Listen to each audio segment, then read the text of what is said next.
आज कहानी का 16वां एपिसोड है। 1600 पूरे हो चुके हैं, वक्त का पता ही नहीं चलता। ये सब आपकी वजह से, क्योंकि आप लोग सुनते हैं, मुझे झेलते हैं, और आपका ये प्यार, क्राइम तक फैमिली की ये मोहब्बत, थैंक यू सो मच पूरी क्राइम तक फैमिली की तरफ से। अब आते हैं आज की कहानी के ऊपर। मुझे हैरत है कि इस पर अब तक कोई फिल्म क्यों नहीं बनी, क्योंकि इस कहानी में वो सारे एलिमेंट, सस्पेंस, थ्रिल, किरदार सब कुछ है। हो सकता है आने वाले टाइम में कोई फिल्म बने। बात 16 अगस्त 2016 की है।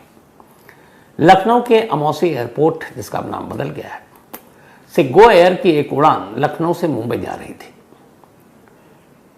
सारे मुसाफिर सवार हो चुके थे, प्लेन वक्त पर। अब प्लेन ने अपना रनवे पकड़ लिया था। अब रनवे पर प्लेन स्पीड पकड़ती है और उसके बाद टेक ऑफ होने वाला था। लेकिन अभी प्लेन गो एयर की ये जो रनवे पे पहुंची, तभी कुछ पुलिस वाले भागते हुए एयरपोर्ट पहुंचे और अचानक जो एयरपोर्ट मैनेजर, उनके पास एक फ़ोन आया, लखनऊ पुलिस की STF, स्पेशल टास्क फोर्स का। उन्होंने कहा कि क्या ये गो एयर बल्कि मुंबई जाने वाली क्या उड़ान भर चुकी है? उन्होंने कहा नहीं, बस रनवे पे भरने वाली है, और वो लगभग रनवे पे चल चुकी है। उन्होंने कहा प्लीज़ आप अगर प्लेन को रोक सकते हैं तो रोक दीजिए, इमरजेंसी हालात थे। मैनेजर ने फ़ौरन ATC यानी एयर ट्रैफिक कंट्रोल को इन्फॉर्म किया। ATC ने उस गो एयर के पायलट को इन्फॉर्म किया और प्लेन रनवे पर रुक गई। जैसे ही रनवे पर रुकी, इसके बाद कुछ पुलिस वाले फ़ौरन भागे। वहाँ पे STF की टीम प्लेन के अंदर दाखिल हुए और उनमें से 2 मुसाफिरों को अपने साथ लेकर नीचे आए और फिर थैंक यू कहा एयरपोर्ट स्टाफ को, और फिर कहा कि अब इस गो एयर को आप मुंबई जाने दीजिए। अब जो 2 लोग नीचे लाए गए थे, उनमें से एक का नाम था इमरान और एक का नाम था जितेश। इन दोनों से फिर STF ने लगातार पूछताछ की, और जो पूछताछ की तो फिर किडनैपिंग की एक ऐसी कहानी आई सामने, जिसमें इस किडनैपिंग में शामिल हर शख्स अपने अपने फायदे के लिए अपने अपने हिसाब से एक साजिश बुन रहा था, एक दूसरे के खिलाफ। 4 लोग एक किडनैपिंग को अंजाम देते हैं और चारों उसी किडनैपिंग के दौरान साजिश भी बुन रहे हैं एक दूसरे के खिलाफ। जब STF को ये पूरी कहानी पता चली तो फिर सारी चीज़ें सामने आई। लेकिन उससे पहले कि आगे ये बताऊं, सवाल ये है कि STF ने एयरपोर्ट पर क्यों फ़ोन किया और गो एयर को अचानक रोकने की नौबत क्यों आई? पहले ही क्यों नहीं इमरान और जितेश को पकड़ा गया? तो उसकी वजह थी। हुआ क्या था कि पुलिस ने आमतौर पर लोगों को मोबाइल और उसके लोकेशन से पकड़ती है। एक बैंक के अकाउंट पर अपनी नज़र रखी हुई थी, एक ख़ास बैंक और बैंक का अकाउंट, कि इसमें से कब पैसे निकलते हैं, क्या कोई ATM से इस बैंक से अकाउंट से पैसे निकालता है। और पुलिस वालों ने बैंक को भी बता रखा और उस ट्रांजैक्शन पर उनके ऊपर पूरी नज़र थी। अचानक एक मैसेज आता है बैंक के मुलाजिम के पास कि अभी अभी इसमें से कुछ पैसे निकाले गए। वो फ़ौरन STF को खबर करता है। STF वाले पूछते हैं कि ये विड्रॉल कहाँ से हुआ है। वो बताते हैं कि लखनऊ एयरपोर्ट से हुआ है, और अभी कुछ देर पहले। अब जैसे ये पता चलता है तो पुलिस पता करती है कि इस वक्त लखनऊ एयरपोर्ट से कौन कौन सी प्लेन कहाँ जा रही है। तो पता चला कि बस एक मुंबई के लिए है और इसके बाद 2-2.5 घंटे बाद है दूसरी फ्लाइट अलग डेस्टिनेशन के लिए। तो फिर पुलिस पहुँचती है और इन 2 लोगों को उठाती है। अब इमरान और जितेश, इनका जुर्म क्या था? तो पूरी कहानी शुरू होती है कुछ महीने पहले से। 4 दोस्त थे, एक का नाम इमरान, एक का नाम जितेश, एक का नाम नीतू और एक का नाम संदीप। चारों अलग अलग, लेकिन इनमें से कॉमन एक चीज़ थी कि 3 इनमें से प्रयागराज यानी कि कल के इलाहाबाद के रहने वाले थे। जो इमरान था बॉडी बिल्डर टाइप था, फिल्मों में काम करना उसका सपना था, और इसी सपने को पूरा करने के लिए वो मुंबई गया। वहाँ काम तो मिला नहीं, वो एक सिक्योरिटी एजेंसी के साथ बाउंसर बन गया ताकि बड़े बड़े स्टार के करीब हो, कोई डायरेक्टर की नज़र पड़े तो फिल्म बन जाए। जो अलग अलग शूटिंग होती, जहाँ स्टार आते, उनकी सिक्योरिटी के लिए इमरान को लगाया जाने लगा। राम गोपाल वर्मा की एक फिल्म थी, फ्लोर पर बन रही थी, उसमें पहली बार इमरान को मौका मिला था। लेकिन वहाँ कई डायरेक्टर की नज़र में आने की कोशिश की, काम बना नहीं। बोर हो गया, उसे लगा क्या है ये। तभी उसकी मुलाकात एक संदीप नाम के नौजवान से हुई।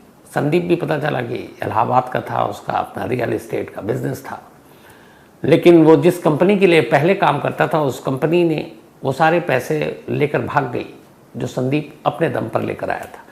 तो तकाजा करने वाले संदीप के पीछे पड़ गए थे। जितेश भी इलाहाबाद का एक शख्स था जो जल्दी अमीर बनना चाहता था।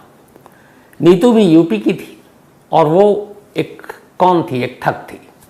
वो बहुत सारे लोगों के पास जाती और कह रही कि मैं विमेन कमीशन से हूँ, महिला आयोग से, और अलग अलग जो घरेलू डोमेस्टिक प्रॉब्लम होती है उसमें जाकर वो कि मुझे पता चला आप, वो ये पता कर लेती थी किसने पति पत्नी के बीच झगड़ा चल रहा है, डिवोर्स का मामला है, तो काउंसलिंग के नाम पे जाती और लोगों से पैसे भी वसूलती।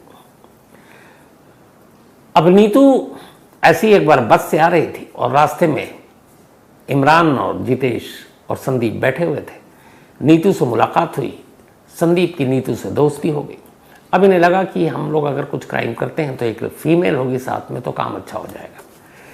इसके बाद अब नीतू को भी गैंग में शामिल किया। अब ये करते क्या कि यूपी के ऐसे लोगों को पकड़ते जिनके पास इन्हें पता है कि पैसे हैं, और इनका ये था टारगेट कि हमें सुबह किसी को किडनैप करना है और शाम को उसको छोड़ देना उससे पैसे लेकर, और पैसे इतने नहीं मांगेंगे कि उसको देने में ही टाइम लगे। 5-10 लाख रुपए या 5 लाख रुपए कोई भी कहीं से इंतजाम करके दे देगा। तो इन्होंने ऐसे बहुत सारे लोगों को अलग अलग शहरों में उठाया, रखा, फ़ोन करवाया और पैसे मंगाए और छोड़ दिया।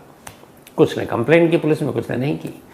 जो पैसे आते थे फिरौती के वो एक बैंक में जाते थे और वो बैंक का अकाउंट संदीप के नाम पर था। तो इस तरीके से यह सिलसिला चलता रहा। लेकिन बीच में कुछ ऐसे 3-4 किडनैपिंग के केस आए जो संदीप की वजह से नुकसान हो गया। अब जब नुकसान हुआ तो उसको लेकर जितेश और इमरान इन दोनों को बुरा लगा। फिर धीरे धीरे उन्हें लगा कि संदीप काम पे ध्यान नहीं दे रहा। वो नीतू उसकी अब गर्लफ्रेंड बन गई तो वो आशिकी में पड़ गया। तो मन ही मन में अब सारे एक दूसरे के खिलाफ, इधर जितेश भी सोच रहा है कि सारा इमरान ही करता है तो इसको भी कभी किनारे लगा दूं। उधर संदीप, वक्त बीता तो लगा कि अब नीतू पीछे पड़ गई है, उधर फैमिली वाले भी तंग कर रहे हैं, शादी वगैरह का चक्कर में प्रॉब्लम आ जाएगी तो अब नीतू को किनारे कर दूं। तो हर कोई एक दूसरे से किसी मतलब और मकसद के तहत साजिश रच रहा है। इन्हीं साजिशों से बेखबर चारों लोग अचानक एक और किडनैपिंग की प्लानिंग करते हैं। ये किडनैपिंग जो लखनऊ है वहाँ के जल विभाग के एक अफसर की थी जिनका नाम फरीदी था। तो इन्हें पता चला कि ये सेक्शन इंजीनियर है, काफ़ी इन्होंने गोलमाल भी किया है, रिश्वत भी ली होगी, तो इनके पास कैश बहुत है। तो फिर ये हुआ कि रेकी की गई सब कुछ। अब उससे पहले नीतू को मैदान में उतारा गया। नीतू का काम यह था कि ऐसे लोगों को फ़ोन करे और अपनी बातों से रिझाए। नीतू ने फरीदी को फ़ोन करना शुरू किया, रिझाना शुरू किया। अब धीरे धीरे दोस्ती हो गई। उसके बाद प्लान के तहत अगस्त 2016 में एक रोज़ नीतू ने कहा कि मैं लखनऊ में हूँ और इस वक्त हज़रतगंज में हूँ, एक रेस्टोरेंट है वहाँ हूँ, तो आ जाइए साथ डिनर करते हैं। फरीदी साहब भी पिघल गए, पहुँच गए रेस्टोरेंट। वहाँ गए तो देखा नीतू के साथ 3 और लोग हैं, इमरान, जितेश और संदीप। पर उन्हें लगा दोस्त हैं। बाद में सबने खाना वाना खाया, उसके बाद उन्होंने कहा चलिए आपको ड्रॉप कर लेते हैं, और संदीप की स्कॉर्पियो थी उसमें उन्होंने बैठा लिया। बिठाने के बाद फिर हथियार के बलबूते पर कहा चुपचाप चलो तुम किडनैप हो गए, और उसको लेकर इलाहाबाद पहुंच गए। इलाहाबाद में इमरान के अपने कुछ और गुर्गे थे, उसके घर में ले जाकर फरीदी को बंद कर दिया। अब फरीदी से कहा 2 करोड़ रुपए दो तो तुम्हें छोड़ देंगे। फरीदी ने कहा भैया मेरे पास इतने पैसे हैं ही नहीं, मैं तो एक क्लर्क हूँ जल विभाग में, आपको गलतफहमी हुई। उन्होंने कहा नहीं तुम सेक्शन इंजीनियर हो। बोला नहीं। और यही एक गलती थी जिसकी वजह से बहुत सारी चीज़ें हो गई। अब जब इन्होंने पता किया, फरीदी ने कहा आप किसी से पूछ लो मेरे डिपार्टमेंट में। उसने फ़ोन भी मिलाया तो इन्हें एहसास हुआ कि हाँ यार ये गलत इन्फॉर्मेशन थी, गलत आदमी को उठा लिया। अब यहाँ पे फिर इन्हें गुस्सा आया संदीप पे और नीतू पे भी कि इन्होंने गलत दिया। नीतू ने बताया सेक्शन इंजीनियर है, जबकि ये तो बाबू निकला, क्लर्क निकला। लेकिन अब हाथ आ गया, चेहरा देख लिया, छोड़ूं कैसे। तो उन्होंने कहा देखो आ तो गया, छोड़ूंगा नहीं, तुम अब काम करो 10 लाख रुपए दे दो तो छोड़ दूंगा। उन्होंने कहा 10 लाख भी बड़ी रकम है। किसी तरह फरीदी ने अपने एक दोस्त को फ़ोन किया और कहा भाई 10 लाख दे दो, छोड़ देगा। 10 लाख का इंतज़ाम हो गया तो कहा गया कहाँ डालूं, तो संदीप का अकाउंट नंबर दिया गया। संदीप के बैंक में वो 10 लाख रुपए पहुंच गए। जब 10 लाख पहुंच गए तो अब कायदे से ये था, जो गैंग के बाकी मेंबर थे, संदीप और ख़ासतौर पर नीतू, ये चाहते थे कि अब फरीदी को मार दो, इसलिए कि वो विटनेस बन चुका है और वो कल को पुलिस में जा सकता है।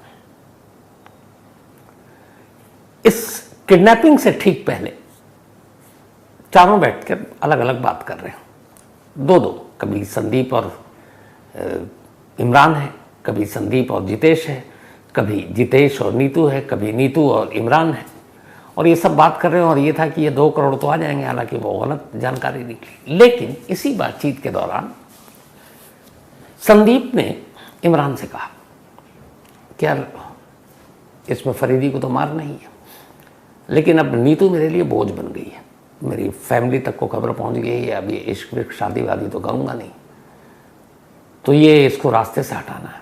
तो एक काम करते हैं, फरीदी के साथ साथ तुम नीतू को भी ठिकाने लगा दो। सोचिए 4 लोग किडनैपिंग कर रहे हैं एक शख्स का, और गैंग के ही लोग आपस में एक दूसरे को मारने की भी प्लानिंग कर रहे हैं। तो संदीप ने कहा उसको मार दो, इमरान ने कहा ठीक।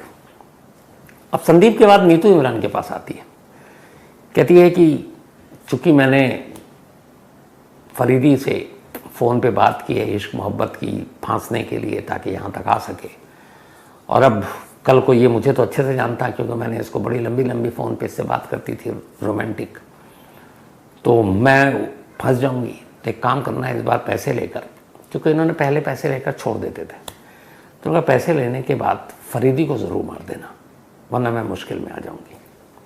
इमरान ने कहा ठीक। अब जितेश आता है इमरान के पास, और इमरान और जितेश बात कर रहे हैं। कहते हैं यार संदीप की वजह से बहुत सारे नुकसान हो चुके हैं और ये इसके प्यार में पड़ा हुआ है, अब ये लड़की को मारने की बात कर रहा है। इन लैला मजनू की कहानी में हम सबका भांडा फूट जाएगा और हम बर्बाद हो जाएंगे। और दूसरा ये कि अगर दोनों को ही निपटा दें तो जो पैसे हैं, क्योंकि अब तक ये 2 करोड़ सोच रहे हैं, तो फिर 1-1 करोड़ हिस्से में आएगा। अभी 10 लाख वाली कहानी नहीं आई थी। तो जितेश भी तैयार हो गया। अब ये हुआ कि इसमें से 2 को बचना है, 3 को मरना है। जितेश और इमरान को बचना है, संदीप, नीतू और उधर फरीदी को मरना है। प्लान हो गया, लेकिन फिर पता चला कि ये सेक्शन इंजीनियर नहीं बाबू है, तो क्या करे। खैर 10 लाख मंगाया गया। इस दौरान में जब 10 लाख आ गया तो एक इमरान मिलता है फरीदी से अकेले में, उसी कमरे में, उसके कज़न के कमरे में कैद करके रखा था। उसने कहा कि ठीक है देखो मैं तुम्हें छोड़ दूंगा और ज़ुबान देता हूँ, लेकिन पुलिस को मत बताना कुछ। उसने कहा ठीक, लेकिन उसे भरोसा नहीं था। अब पैसे जैसे ही बैंक में ट्रांसफ़र हुए संदीप के, जो फरीदी ने कराए थे, संदीप के मोबाइल पर मैसेज आ गया कि 10 लाख रुपए क्रेडिट जो बैंक से आता है। तब उसने बताया अपने साथियों को कि भाई पैसे पहुंच गए, अब मार दो इसको। चारों किडनैपर कमरे में, फरीदी बंधा हुआ कुर्सी पर है। इमरान निकालता है पिस्टल, और पिस्टल निकालने के बाद उधर नीतू भी कहती है इसे मार दो, इसको छोड़ना नहीं है। इमरान पिस्टल निकालता है, फरीदी की तरफ करता है, इस तरफ नीतू खड़ी है, इस तरफ संदीप है, इधर जितेश है। घबराकर फरीदी अपनी आंखें बंद कर लेता है क्योंकि इसके हाथ पैर बंद हैं और उसे लगा, वो ऊपर वाले को अब याद करता है कि बस मेरी ज़िंदगी खत्म। जैसे ही वो गन उसकी सर की तरफ तानता है, फरीदी की आंखें बंद, आंख खुलती है तब जब उसे एक गन शॉट की आवाज़ सुनाई देती है। जब आंख खुलती है तो देखता है कि सामने उसके नीतू पड़ी हुई और सर से खून निकल रहा है। पिस्टल तानी थी इमरान ने फरीदी की तरफ, लेकिन गोली मारी नीतू को। अब जैसे ही मारी तो इधर संदीप, पहले तो चूंकि उसने कहा भी था, लेकिन जब गोली चल गई अभी तो वो घबरा गया। तो संदीप ने कहा कि अब फरीदी को ही मारना है, इसको छोड़ना नहीं, क्योंकि इसके सामने हमने मर्डर भी कर दिया। उसने कहा ठीक है। उसने कहा अच्छा पहले इसको खोलो। अब फरीदी को खोला, और फरीदी को खोलते ही अब गन पॉइंट पे संदीप को बिठा दिया कुर्सी पर, और इसके बाद उसने संदीप को ही गोली मारी। फरीदी पहला कत्ल तो आंखों से देख चुका था, दूसरा गोली मारते हुए उसने संदीप को नहीं देखा, लेकिन वो लगभग बेहोशी के हालत में था। तब उसने उसे 3,000 रुपये दिए इमरान ने फरीदी को और कहा ये पैसे लो, और अगर आज कल कभी भी पुलिस, तो तुम चूँकि किडनैप हुए तो पर पूछेगी, पर कभी पुलिस को कहानी मत बताना हमारी ये सारी कमरे की, अगर तुमने बताई तो तुम्हें ढूंढ के मारेंगे। वो बदहवास भागा। फरीदी ने अगले कई घंटों तक पुलिस को खबर ही नहीं की कि उसके सामने कत्ल हुआ। उसके बाद इन दोनों लाशों को जितेश और उसने चेहरा इनका कुचल दिया और ले जाकर इलाहाबाद के अलग अलग इलाकों में फेंक दिया ताकि पहचान भी नहीं आए। फेंकने से पहले उन्होंने संदीप का एटीएम कार्ड, उसकी बाकी चीज़ें ले ली और दोनों अब इलाहाबाद से लखनऊ के लिए निकल गए गाड़ी पे। उधर वो लखनऊ पहुंचते हैं, इधर इलाहाबाद में 2 लाशों की पुलिस को खबर मिलती है। पुलिस तफ्तीश करती है तो फिर पुलिस को इनका बारे में पता चल जाता है कि इनमें से एक संदीप है, एक नीतू है, क्योंकि कुछ ऐसी मोबाइल फ़ोन और बाकी चीज़ें थी जिनकी वजह से उनका सब कुछ पता चल गया। अब जब पुलिस को पता चला तो फिर पुलिस बाकी जो 2 लोग जिनका घर था, जिनके यहाँ फरीदी को रखा गया था, उनको उठाया। जब उनको उठाया तो फिर चारों नाम सामने आ गए कि इमरान भी है, जितेश भी है। पूछा गया वो दोनों कहाँ, पता चला वो तो निकल गए। कहाँ गए किसी को बताया नहीं। अब पुलिस के पास कोई ऑप्शन नहीं, क्या करे। फिर इसमें लगाया गया एसटीएफ की टीम को। एसटीएफ की टीम ने अब सारे कॉल डिटेल निकालने का, लेकिन कोई फ़ोन वहाँ पे था ही नहीं, तो फ़ोन से पता ही नहीं चले। उन्होंने फ़ोन यूज़ ही नहीं किया भागने में। तो इसी दौरान में अब थोड़ी देर के बाद ये जब थोड़े नॉर्मल हुए तो फरीदी ने पुलिस को बताया कि कमरे में ऐसे गोली चली, ये मारा गया और मैंने पैसे डलवाए थे और वो पैसे एक अकाउंट में डाले थे। पुलिस ने उस अकाउंट का डिटेल लिया। जब अकाउंट का डिटेल लिया तो पता चला कि ये संदीप नाम के शख्स के नाम पर अकाउंट चला। अब पता चला कि वो मैसेज की बात बता दी थी फरीदी ने कि मैसेज आया तब मुझे छोड़ा या मारा। अब एसटीएफ की टीम ने कहा मोबाइल तो है नहीं, एक काम करते हैं, इसके अकाउंट पे अगर पैसे गएंगे 10 लाख रुपए तो ये पक्का विड्रॉल होगा। तो सीधे बैंक के मैनेजर कॉन्फिडेंस में लिया गया और कहा गया इसमें से जब भी विड्रॉल हो आप फौरन पुलिस को खबर करें। इसके बाद पहला विड्रॉल अमौसी एयरपोर्ट लखनऊ के एक शॉप पे हुई और जैसे ही वो मैसेज आया पुलिस वालों को बताया गया और फिर पुलिस की टीम वहाँ पहुँची। ये दोनों असल में फिर लखनऊ से वापस मुंबई भागने के चक्कर में थे ताकि मुंबई में रहें और फिर जब मामला शांत हो जाए तो उसके कुछ वक्त के बाद फिर लौट कर आए। लेकिन मुंबई पहुँचने से पहले ही एक बैंक के मैसेज ने इन दोनों को अंदर करा दिया।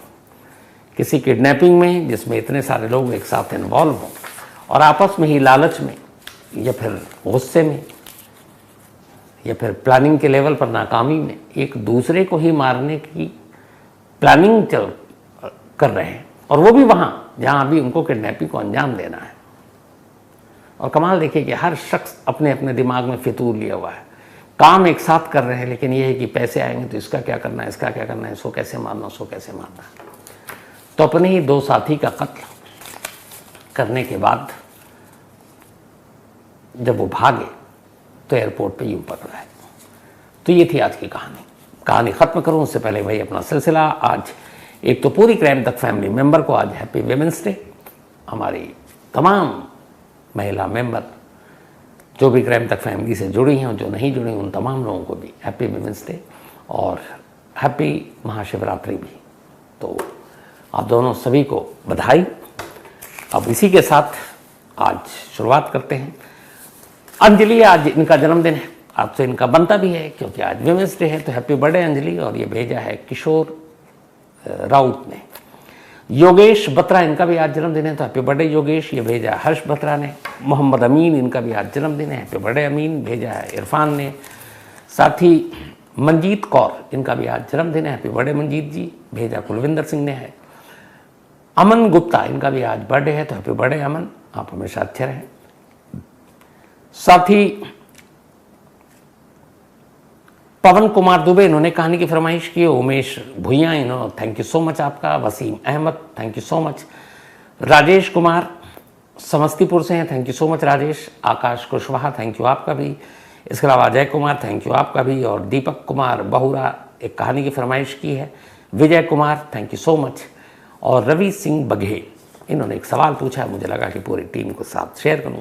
कल की स्टोरी पर थी कि बहुत सारी ऐसी खबरें होती हैं जिसमें मीडिया खामोश रहती है, उसको कवर नहीं करती है। पुलिस पे सिर्फ उंगली उठाना बड़ा आसान होता है और टीआरपी सब कुछ नहीं होती। कल को अगर आपसे पूछा जाएगा मेरे बारे में उन्होंने कहा है, तो आप फिर कैसे बताएंगे कि आपने क्या किया। मैं आपसे रवि सिंह बघेल साहब बिल्कुल सहमत हूँ। एक सवाल आपने किया था कि इस मीडिया ने इस पर क्या कवरेज की, तो ये जो हमीरपुर वाली स्टोरी थी, ये मैंने वारदात में की इसको कवर। आज भी रिपोर्टर को इस पर लगाया हुआ है। इससे पहले जब जब भी ऐसी चीज़ें होती हैं, मुझे मालूम है कि बोलना बड़ा आसान है, खुद लोग मतलब उसमें इतना इंटरेस्ट नहीं लेते, लेकिन एक जर्नलिस्ट के नाते आपका फ़र्ज़ है कि आप उसको कवर कीजिए।